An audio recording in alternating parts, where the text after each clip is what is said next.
اعوذ باللہ من الشیطان الرجیم بسم اللہ الرحمن الرحیم وقال علیہ السلام کم من مستدرج بالاحسان الیہ ومغرور بالستر علیہ ومفتون بحسن القول فیہ وما ابتلی اللہ احدا بمثل الاملاء له۔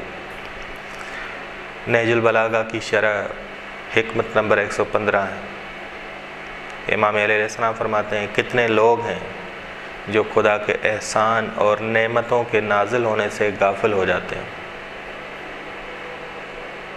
اول، دوسرا، خدا کے ستار ہونے سے مغرور ہو جاتے ہیں، خدا کے ستار ہونے سے مغرور ہو جاتے ہیں۔ دوم، اور جب ان کی تعریف ہو تو فریب میں پڑ جاتے ہیں، فریب میں پڑ جاتے ہیں، اور خداوند عالم انہیں مہلت دے کے آزماتا ہے۔ خداوند عالم انہیں صرف مہلت دیتا ہے کہ آزمائے انہیں۔ اول امام نے کہا کتنے لوگ ہیں جو نعمتوں کے نازل ہونے سے کیا ہو جاتے ہیں، نعمتوں کے نازل ہونے سے غافل ہو جاتے ہیں، غافل ہو جاتے ہیں۔ نعمت کی دو اقسام،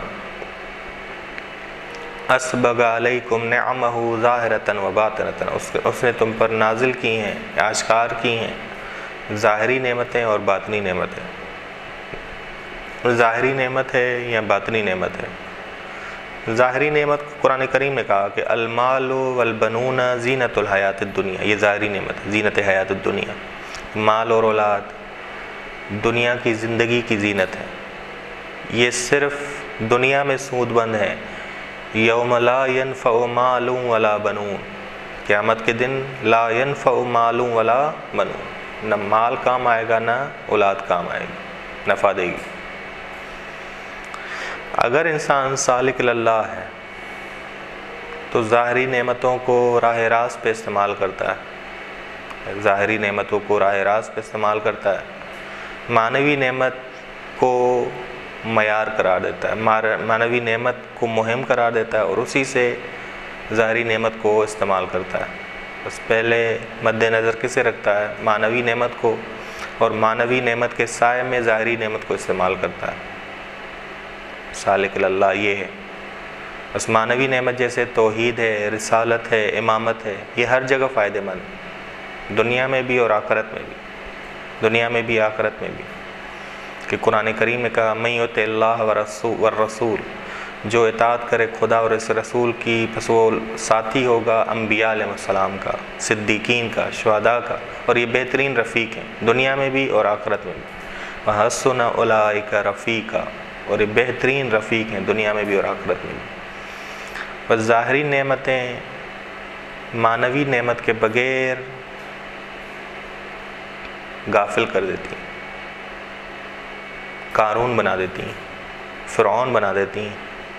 قرآن نے کہا یا ایھا الذین آمنوا، اے وہ لوگ جو ایمان لے آئے، لا تلہکم اموالکم ولا اولادکم، غافل نہ کریں تمہیں تمہارا مال نہ ہی تمہاری اولاد، ان ذکر اللہ، معنوی نعمت سے۔ ذکر خدا معنوی نعمت ہے۔ اے وہ لوگ جو ایمان لے آئے غافل نہ کریں اموالکم ولا اولادکم، اموالکم ولا اولادکم میں ظاہری نعمت ہے، ظاہری نعمت ہے تمہیں غافل نہ کریں ان ذکر اللہ، معنوی نعمت سے۔ ظاہری نعمت صرف اکیلی ہو، معنوی نعمت کے بغیر ہو تو وہ معنوی نعمت سے بھی دور کر دیتی ہے، ذکر خدا سے بھی دور کر دیتی ہے۔ تبھی امام رضا علیہ السلام اس آیت کی تفسیر میں فرماتے ہیں کہ ثم لتسألن یومئذ عن النعیم، پھر قیامت کے دن تم سے سوال ہوگا نعمتوں کے متعلق۔ اس آیت کی تفسیر میں وہاں فرماتے ہیں کہ نعمت ہماری ولایت ہے، بس ہماری ان حضرات کی ولایت معنوی نعمت ہے۔ ایسا نہ ہو کہ دنیاوی کوئی مقام، دنیاوی کوئی ظاہری نعمت، دنیاوی نعمت ہمیں ان کی ولایت سے جدا کر دے کہیں بھی کسی موقع پہ بھی۔ بس امام فرماتے ہیں کم من مستدرج بالاحسان، کتنے غافل لوگ ہیں کہ جو خدا کی نعمتوں کے پے در پہ نازل ہونے سے غافل ہو جاتے ہیں، خدا کی نعمتوں کے نازل ہونے سے غافل ہو جاتے ہیں۔ بس ہم اس سے بچیں، ایسے نہ بنیں۔ ٹھیک، اس کے بعد ہے امام فرماتے ہیں کتنے زیادہ مغرور لوگ ہیں کہ خدا ان کی نسبت ستار ہے اور وہ سمجھ بیٹھتے ہیں کہ خدا غفار بھی ہے، بڑا ہی اہم نقطہ۔ اس انسان کی خطائیں ہوتی ہیں اور خدا ستاری کرتا ہے، مخفی کرتا ہے ان کی خطاؤں کو، اس کی خطاؤں کو۔ بس انسان کی خطاؤں کو خدا مخفی کرتا ہے، ستار العیوب بنتا ہے خداوند عالم۔ بس یہ انسان یہ نہ خیال کرے کہ خدا اس کی نسبت ستار بھی ہے اور خدا اس کی نسبت غفار بھی، یہ نہ خیال کرے۔ گناہ جو پوشیدہ کیے ہیں یہ نہ ہم سمجھیں کہ خدا نے بخش بھی دیے ہیں، یہ بڑا ہی امام فرما رہے ہیں کہ یہ نہ سمجھو کہ خدا ستار ہوا ہے تو غفار بھی ہے اور تم گناہ کرتے جاؤ۔ بس یہ نقطہ ہم بڑا ہی امام نے بڑا ہی غور طلب نقطہ بیان کیا، وہ کیا کہ انسان اگر خدا تیری نسبت ستار ہے تو پھر توبہ کر کے خدا کی بارگاہ میں آ۔ ایسا نہ ہو کہ خدا کا تو گناہ کرتا، نافرمانی کرتا جائے خدا کی، اور خدا کی ستاری کو غفاری سمجھ لے، خدا کی ستاری کو غفاری سمجھ لے۔ نہیں، بالآخر تجھ پہ وہ عذاب نازل کرے گا۔ اگر بس ستاری خدا کی کیا ہے؟ مہلت ہے۔ خدا کی ستاری مہلت ہے، غنیمت ہے، فرصت ہے۔ آؤ تاکہ غفاری پاؤ خدا کی، خدا تمہیں بخش دے۔ تم نے کیا کیا؟ تم نے خدا کی ستاری کو ہی غفاری سمجھ لیا۔ ٹھیک، بس دو الگ الگ چیزیں۔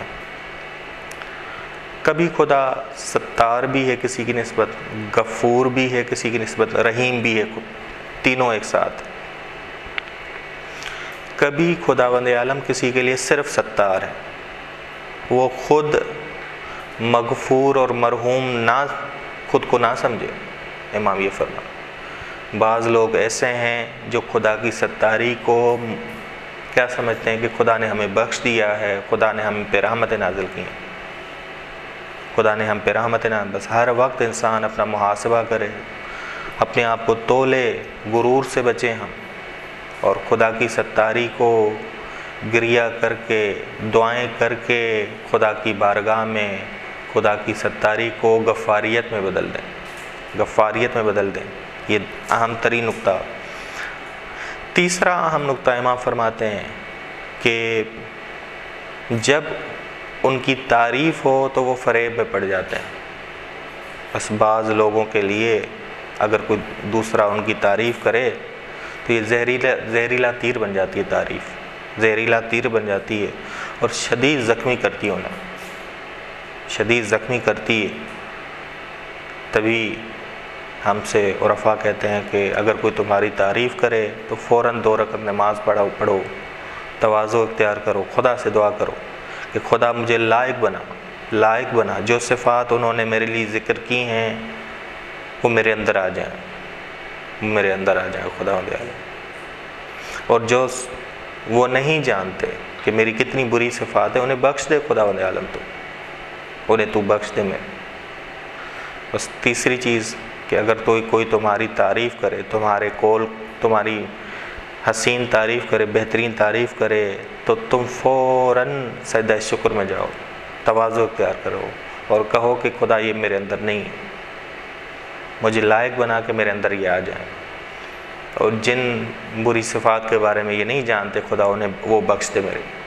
ٹھیک، اس کے بعد امام فرماتے ہیں کہ خدا مہلت اس لیے دیتا ہے کہ تاکہ آزمائے انسان نیکی کی طرف آئے، نجات کی طرف آئے، عذاب علیم کا مستحق نہ بنے۔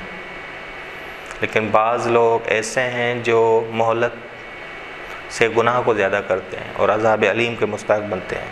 بس اس گناہ گار کی مانند نہ ہوں ہم جو مہلت کی وجہ سے دور تر ہوتا جائے، بلکہ اس گناہ گار کی مانند ہوں جو مہلت کی وجہ سے نجات کے راستے پہ لوٹ آتا ہے۔ بس خدا ہمیں ایسے لوگوں میں سے قرار دے۔ بس حکمت نمبر 115 نے بہت ساری چیزیں حل کی ہمارے لیے کہ تم غافل نہ ہو جاؤ جب خدا کی نعمتیں تم پہ نازل ہوں۔